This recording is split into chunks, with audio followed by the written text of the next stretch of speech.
Sahabat, kita memulai perjalanan kita menelusuri tentang tanah-tanah adat dan kedaulatan masyarakatnya di atas tanah-tanah mereka. Seperti awal cerita kami, penjelajahan kami mulai dari bumi Papua, di mana kedaulatan tanah Ulayat menjadi wajah, menjadi identitas bagi daerah ini. Mestinya kita mesti banyak belajar daripada masyarakat adat dan bagaimana menelusuri hidup sesuai dengan ajaran leluhur. Mudah-mudahan kita bisa memberikan sudut pandang baru bagi penjelajahan, sudut pandang baru bagi perubahan iklim, dan terus memberikan peluang bagi bumi untuk menjadi tempat yang lebih baik. Tetap menjelajah. Di ujung timur Indonesia, terbentang tanah yang bukan hanya kaya akan keindahan alam, tetapi juga mengandung jiwa dari mereka yang menjaganya turun-temurun. Inilah Papua. Tanah Ulayat, tanah kehidupan.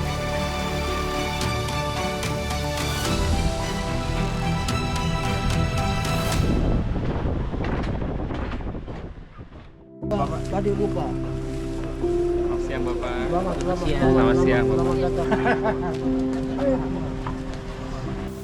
Ketika kami datang ke sini, mohon izin Bapak Ibu semuanya, kami izin untuk nanti berkeliling di kampung, melihat-lihat, bertanya-tanya gitu ya. Mengambil gambar. Izin sebelumnya, apa yang bapak-bapak dan ibu-ibu lakukan di sini bisa ditiru, bisa dilakukan di pulau-pulau lain, dan warisan leluhur kita bisa lestari, bisa terus ada terus sampai anak cucu kita. Jadi kalau kita tidak punya ceritanya, kalau kita tidak punya catatannya, nanti mungkin kita sulit untuk diingat gitu.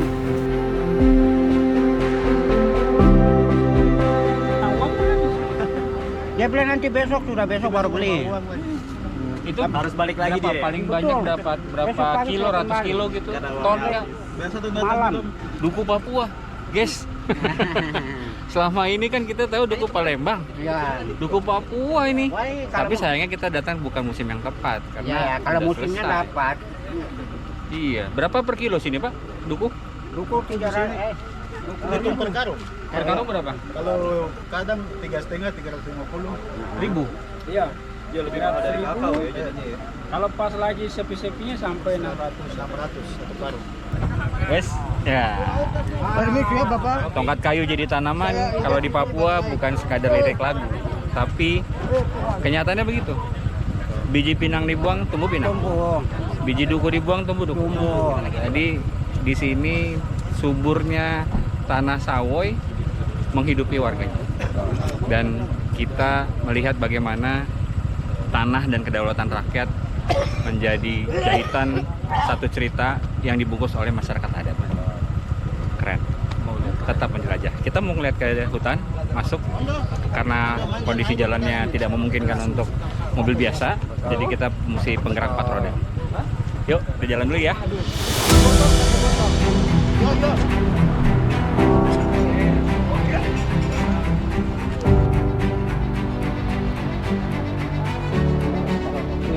Sahabat, kita sedang bersama bapak-bapak apa ini, pemangku adat ini ya? Bapak Ondo, penjaga kampung, penjaga adat. Kita sedang dalam perjalanan menuju ke kantor lurah Sawoy. Nah, kita ini sekarang berada di dalam kelurahan Sawoy. Nah, kita mau lihat bagaimana bapak-bapak dan masyarakat di sini bekerja dan kemudian memelihara kebun, memelihara kampung, tapi bersinergi dengan peraturan adat, hukum adat, dan menjaga kelestarian planet ini dengan cara-caranya mereka. Dan cara-cara ini menurut kami cara-cara yang paling efektif untuk menghadapi persoalan perubahan iklim dengan menggunakan kepercayaan adat. Ayo. Tetap menjelajah. Ini kerja apa ini? Sagu. Di tanah ini, hutan bukan sekedar deretan pohon. Ia adalah rumah dan sumber kehidupan. Tanah Ulayat, warisan leluhur yang dijaga dengan hati. Setiap jengkalnya memiliki cerita. Setiap pohonnya adalah nafas yang memberi hidup. Hutan yang lestari menjadi tameng dari perubahan iklim. Masyarakat adat memelihara hutan bukan karena kewajiban. Mereka tahu, jika hutan hilang, maka hilanglah kehidupan.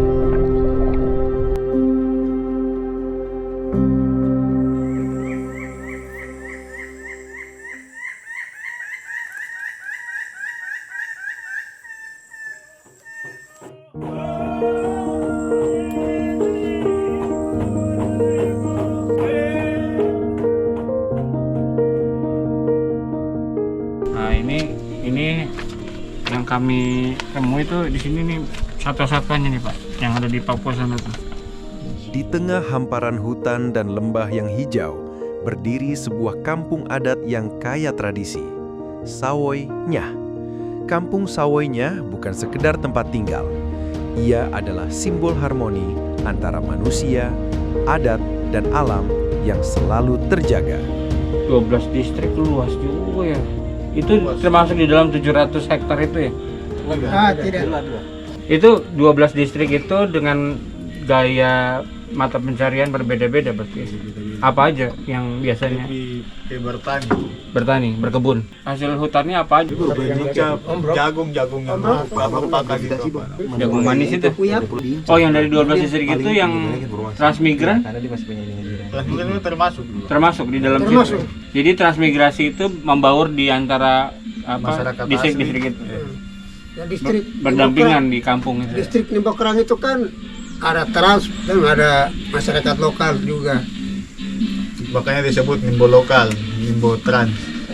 Nah, disitulah kebudayaan jadi satu ya, Campur. nanam padi, termasuk budaya yang baru diperkenalkan itu padi ya Pak. Disinilah kehidupan masyarakat berpadu erat dengan alam. Warga setiap hari menokok dan mengelola sagu, merawat kebun dengan penuh kesabaran. Ubi gembili, pisang, dan sayur-sayuran tumbuh subur menjadi sumber kehidupan. Segala aktivitas dijalankan berdasarkan hukum leluhur. Tanah, dusun sagu, hingga peran perempuan, semua dijaga dengan aturan adat yang diwariskan sejak lama. Nah, kelihatan dia isinya. Nanti dicuci, baru direbus.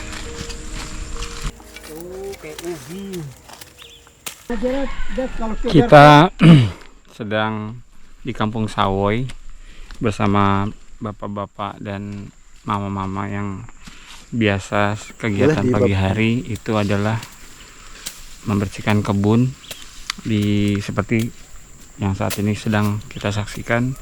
Ini adalah kebun para mama di sini, ada keladi, ada juga makanan lokal, naning kayak ubi gitu ya, ada di bawah situ. Dan ini juga memang menjadi lahan bagi babi hutan juga untuk dia suka merusak keladi gitu ya, karena memang babi hutan suka mengonsumsi keladi. Bagian dari usaha warga untuk menjaga kebun supaya ketahanan pangan, termasuk dengan mempertahankan tradisi orang-orang lokal, orang-orang Kampung Sawoi mengonsumsi naning dan keladi. Karena memang disinilah tumbuhan itu cocok hidup bergenerasi bersama para leluhur dari sejak zaman dahulu. Yuk kita mau jalan lagi ke bawah, kita lihat lagi kebun-kebun dan ternak. Yuk. Patroli hutan adat pun rutin dilakukan demi memastikan alam tetap lestari bagi generasi mendatang.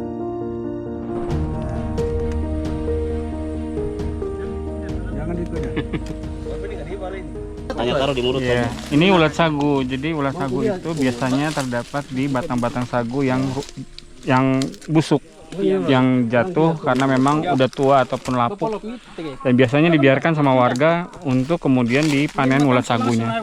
Dan juga seringkali digunakan sebagai umpan karena ini juga menjadi makanan bagi tikus-tikus hutan dan burung. Sama babi hutan juga mencari ulat-ulat sagu ini. Jadi bisa jadi pangan juga, bisa juga jadi umpan untuk berburu. Ketahanan pangan.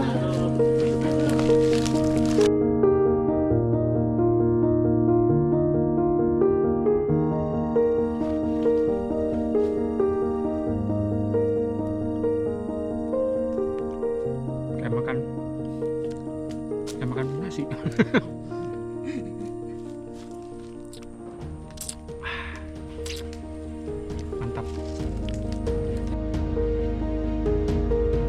Bagi masyarakat kampung adat Sawoi Henya di distrik Gemtuk Gresi, sagu bukan sekedar makanan, ia adalah sumber kehidupan. Di dusun-dusun sagu, warga menokok batang dengan penuh kearifan. Dari seratnya, lahir papeda, pangan pokok yang diwariskan turun-temurun. Tak hanya itu, sagu juga menyimpan kekayaan gizi lain. Ulap sagu yang hidup di batang menjadi lauk bergizi tinggi, sekaligus simbol kedekatan manusia dengan alam. Sahabat, tadi kita sempat melihat mama yang membersihkan kebun. Sekarang ini juga dan para bapak ya. Salah satunya adalah memanen sagu. Ini seperti memang terlihat memang seperti terbakar, tapi ini bukan cara yang lazim sebetulnya untuk memanen sagu, karena kebetulan spesifik tahun yang ini itu terlilit oleh banyak akar pohon, jadi sulit untuk bapak memanen sagu, sehingga yang harus dilakukan adalah membakar di sekitarnya untuk memudahkan beliau untuk mengambil akar memanen pohon sagu. Tali-tali akhirnya dibakar ini biar gampang ya dibersihkan. Ya ini mungkin buat saya juga adalah pelajaran tentang bagaimana kedaulatan tanah itu juga harus dijaga, dan masyarakat juga menjaga, karena ini bagian dari nadi kehidupan. Bergeraknya pola kehidupan seperti tubuh manusia, jantung dan darah yang berputar, ya sama ini seperti bapak hari ini memanen sagu, ini adalah bagian dari hidup. Jadi kedaulatan itu adalah soal menjamin proses kehidupan, sehingga udah siap dipanen. Dan biasanya pohon sagu yang tua selalu meninggalkan tunasnya, jadi ketika dia ditebang, dia sudah siap tumbuh tunas berikutnya untuk kemudian tumbuh dan siap dipanen beberapa tahun kemudian.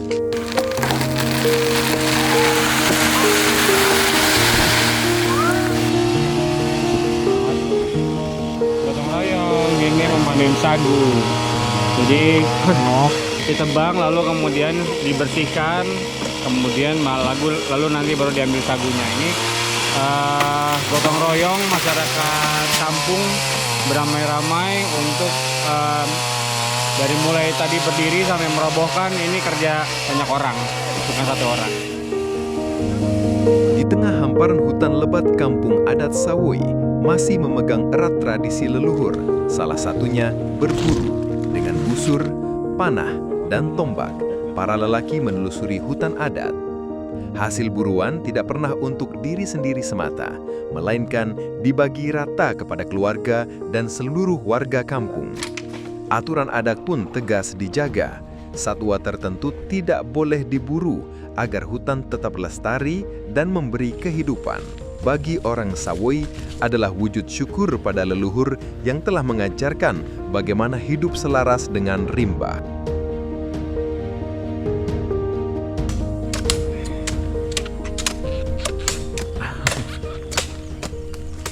Kelapa diambil dari kebun, menemani bapak-bapak yang habis panen sagu, minum air kelapa dipetik dari pohon.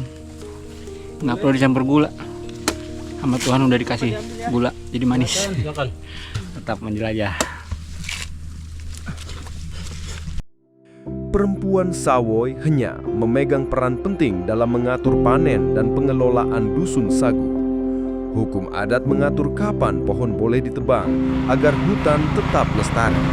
Sahabat, pagi ini kita bersama kelompok mama yang memang dalam susunan strata kemasyarakatannya, para mama ini bertugas untuk mengolah sagu. Kemarin kan kita sudah lihat ya, pohon sagu yang sudah matang, sudah tua, dirubuhkan oleh para bapak-bapak, dipotong kecil-kecil, lalu kemudian disiangkan, dijemur. Nah, pagi ini lanjutan dari proses itu adalah para mama yang kemudian mengekstrak atau mengambil sagu yang tersimpan di dalam batang-batang yang sudah dipotong kemarin. Nah, cara-caranya tidak banyak yang berubah sebetulnya. Mungkin yang ada sedikit beradaptasi adalah penggunaan saringan yang dulunya menggunakan kulit kelapa, tapi karena alasan efisiensi sekarang menggunakan kain-kain tipis atau kain seperti kain saringan roti gitu ya. Nah, ini adalah tugas para mama, dan tempat yang dipilih di sini juga bukan tempat sembarangan. Tempat yang biasanya memang tempat keramat yang bagi semua masyarakat adat yang digunakan untuk proses mengekstrak sagu dari batang sagu. Dan ini kita bisa melihat semua mama punya peran ada yang menyiapkan bekal, ada yang menyaring, ada yang membantu para bapak untuk menoktok katanya. Dulu alatnya pakai tok-tok ya, pakai manual, tapi sekarang jangan lagi karena alasan keefisiensian karena menggunakan mesin. Ini sebuah tata cara kehidupan yang berputar sejak zaman leluhur dan masih sampai hari ini dan baik-baik aja gitu. Saya mau coba nanti memeras sagu, belajar dari para mabuk. Yuk.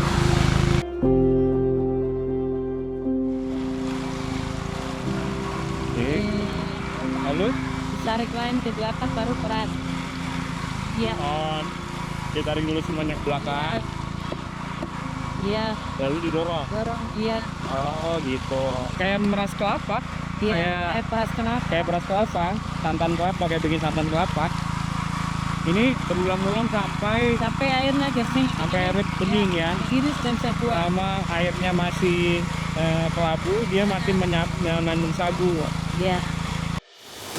Sagu adalah jantung kehidupan. Ia menyatukan manusia, adat, dan alam menjadi warisan abadi untuk generasi yang akan datang. Sahabat, kita sekarang sedang berada di puncak Tugu Tungkuwiri. Ini terletak di Distrik Doyo Lama, Sentani, Jayapura. Setelah beberapa hari lalu, kami menelusuri ke daerah perbukitan dan kemudian kampung-kampung, dan seluruh alam yang kita lihat sekarang ini masih sebagian besar dijaga oleh masyarakat adat. Dan penelusuran kami tentang memberikan kedaulatan tentang masyarakat adat adalah tentang melestarikan apa yang kita lihat hari ini sehingga bisa kita lihat terus bergenerasi di masa depan. Mudah-mudahan dengan penjelajahan, dengan penelusuran, kita bisa tahu lebih banyak, belajar dari masyarakat adat dan memberikan kedaulatan pada mereka atas tanah mereka, sehingga kita bisa memberikan peluang bagi bumi untuk menjadi tempat yang lebih baik. Saya Didi Kasim, National Geographic Indonesia, tetap menjelajah, tetap belajar dari mereka yang telah lama menjaga.